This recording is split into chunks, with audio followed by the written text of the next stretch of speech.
Dukomeza n'ayandi makuru avugwa hirya no hino, reka tunyarukire mu gihugu ca Kenya ahakomeje kuvugwa umutekano muke ku mpunzi z'abakongomani zituye mu karere ka Kitengera.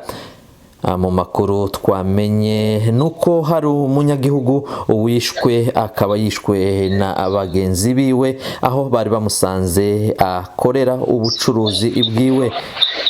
Nyuma y'urwo rupfu rw'uwo muturage haje kuza abamotari ndetse n'abandi banyagihugu b'abanyakenya, ubwo bwicanyi baza kubushira ku bakongomani batuye muri iki gihugu mu buryo bw'impunzi. Iba ariko kandi babikoze birengagije ukuri kuko ubutegetsi bufite mu maboko abakoze ubwo ubwicanyi kandi bakaba bazi abaribo.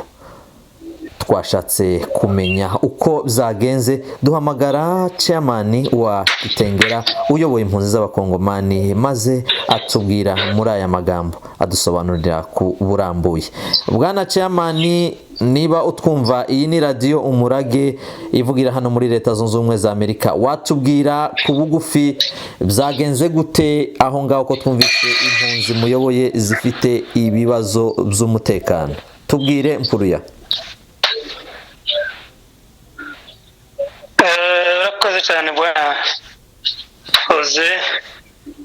Ayo makuru habaye umunsi w'ejo nimugoroba, nako hari ku manywa amasaha ya saa 5 nibwo twumvise bavuga ko hari haruguru Kitengera mu mujyi hishwe umuturage, nuko amaze kwicwa polisi yarageze ifata umurambo ndetse itifata n'abamwishe irabajana. Ariko hashize umwanya mutoya gusa abamotari n'abandi banyagihugu baraho babihinduye bavuga ko ari abakongomani bamwishe, nuko hasa n'abaye umutekano mukeya ku buryo bahise batangira gukubita abantu mu mihanda. Hari umumotari ari bahuye aho ngaho bahita bamukubita. Twari reconstruction kuri reportinga kuri polisi kwa OCS tujanye n'uwo wakubiswe, nuko ashitse kwa reportinze hanyuma tumujana ku bitaro. Polisi bahita bavuga ko nanone bari bohereze abasirikare kugira ngo babashe gucungera umutekano. Zarakomeje nimugoroba haje kwitwa n'abandi bana nka babiri, nuko navyo nanone twarabireportinze ariko kintu twigeze kubona yenda polisi yakoze kuko n'ubundi abaturage bakomeje guhohoterwa. Ariko nanone bukeye mu gitondo ahangaha niho byaje kuba bibi cyane. Abamotari bahise organiza ibikundi, haje nk'ikundi c'abamotari nka 50 baratangira bakubita abaturage, batangira nuko uwo bahuye bagakubita, nuko ku buryo dufite ubu nyine inkomere nyinshi zirenga 10 zageze kubitwa n'ahantu hatandukanye n'aba polisi. Twagaragaje guhamagara abashinzwe umutekano bakomeza kutwizeza ko bohereje polisi, ariko nanone tuzabujijwe abantu gukubitwa nubwo baje kera abantu bamaze gukubitwa.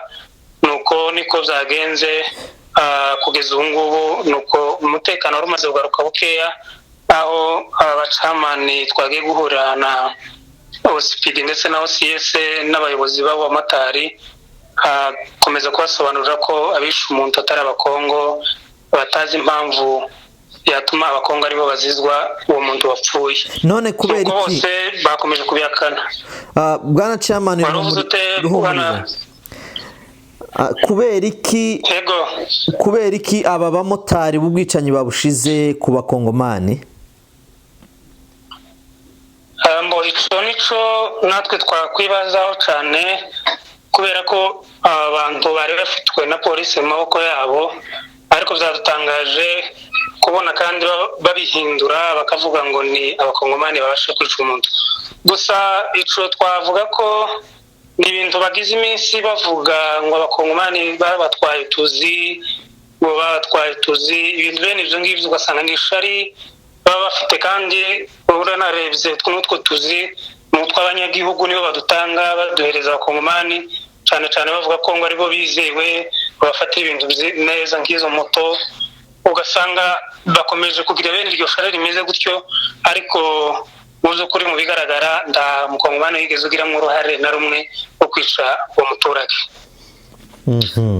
None kuri ubu ubutegetsi twabonye n'amakuru yacicikanye ku mateleviziyo muri ico gihugu bavuga yuko ari abakongo bishe umuntu, ibyo ntibikomeza kubashira mu mutekano muke? Niki mwakoze kuri ico kibazo? Muzo kuri icyo nicyo duteye natwe impungenge cyane, twageze ko tubona nijoro amateleviziyo amwe yaha mu gihugu babicishaho bavuga ko ari abakongomani bishe umuntu, ariko ubwo nanone twahuye n'abayobozi OCPD na OCS ndetse n'abacamani bandi twari turi kumwe, twamusabye ko babeshuza ayo makuru ku mateleviziyo nanone, kuko abayatanze n'ubundi nibo bari aha ngaha, tubasaba kubibeshuza kugira ngo nanone areke kutwambika icyaha, kuko isi yose cyangwa se igihugu cyose urumva cyabonye amakuru kandi ukuri bazi nuko nyine ari umukongomani cyangwa se abakongomani bicaye.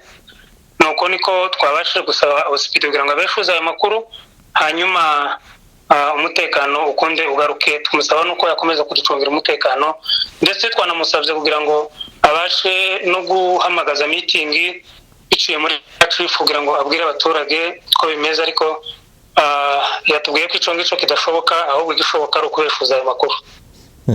Reka rero tugushimire kandi tunagusabe kwihangana kuri ivyo bibazo mwahuye hamwe n'abaturage bawe uyobora. Murakoze cyane, hamwe mukomeze mugira ibihe byiza.